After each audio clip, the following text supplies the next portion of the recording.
अस्सलाम वालेकुम दोस्तों, हरपल जी जे ड्रामे मोहरा जी अपडेट सां गॾु हाज़िर थी चुका आहियूं। इन खां पहिरीं असांजे चैनल ते न्यू आहे त सब्सक्राइब करे हाल ते क्लिक कंदा दोस्तों। त बिना देर रहणो त पंहिंजी अपडेट जे तरफ़ तव्हांखे इंतज़ारु कोन था करायूं। जी दोस्तों, तव्हांखे ॿुधाईंदो हलां त जेको आहे त हनान आहे हुनजी माउ जो जेको हशर थी चुको आहे। जेका हनान जी माउ हाणे पछताए रही आहे त मां ग़लति हुयसि, हनान जॾहिं शादी न पियो करणु चाहे वॾे घर में, त मां हुनखे मजबूर करे हुनजी शादी कराई। हाणे मां पछतायां थी, छो त वॾा माण्हू कंहिंजा बि सही न आहिनि। हीअ त मूंखे ज़रे ज़रे जेको आहे तज़लील जो निशान बणाए थो वञे।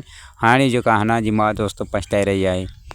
जी दोस्तों, ॿी तव्हांखे वॾी अहम ख़बर ॾींदो हलां त जेको आहे त नेक्स्ट एपिसोड में तव्हांखे ॾिसण लाइ मिलंदो त सिकंदर हमदानी जेको आहे त पंहिंजी जेका आहे त बिज़नेस जेका खड़ी कई आहे त उहा पंहिंजे पीउ खां घुरी वठंदो ऐं चवंदो त अलीज़ो मूंखे माना नथी सहे त मां सॼी बिज़नेस ई पाण संभालींदुसि ऐं जीअं त मां हुनखे खड़ो बि मां कयो आहे त उहा मां संभालींदुसि। ऐं अहिड़ियूं के माना लफ़्ज़ हुन में ॻाल्हाए वेंदो जेके ग़लति हूंदा।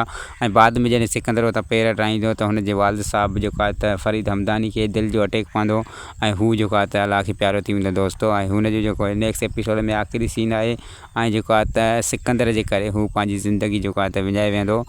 इहा तव्हांखे नेक्स्ट एपिसोड में ॾिसण लाइ मिलंदो दोस्तों।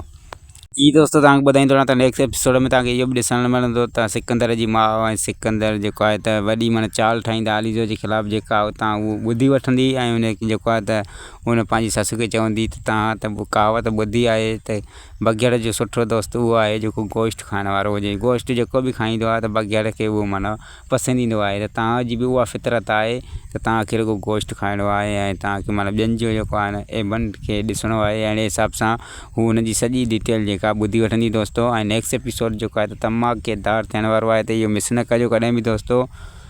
जी दोस्तों, तव्हांखे इहो बि ॿुधाइण हलाईंदो हलां त सिकंदर जे धमकाइण खां पोइ जेका सलमा बेगम आहे त उहा बि पंहिंजो जेको आहे त उपाउ वठंदी ऐं जेको आहे त अलीज़ो हुनखे वरी ॿी ट्रिक ॾसींदी ऐं सिकंदर जे ख़िलाफ़ु जेको आहे त हू कॾहिं बि शहर छॾे न वेंदी, पर सिकंदर जे ख़िलाफ़ु हू ॿी ट्रिक खेॾंदी दोस्तों अलीज़ो जे चवण ते। उमेद आहे त हीअ वीडियो तव्हांखे पसंदि आई हूंदी। वधीक कमेंट था कनि नेक्स्ट न्यू वीडियो जी अपडेट सां गॾु। ख़ुदा हाफ़िज़ दोस्तों।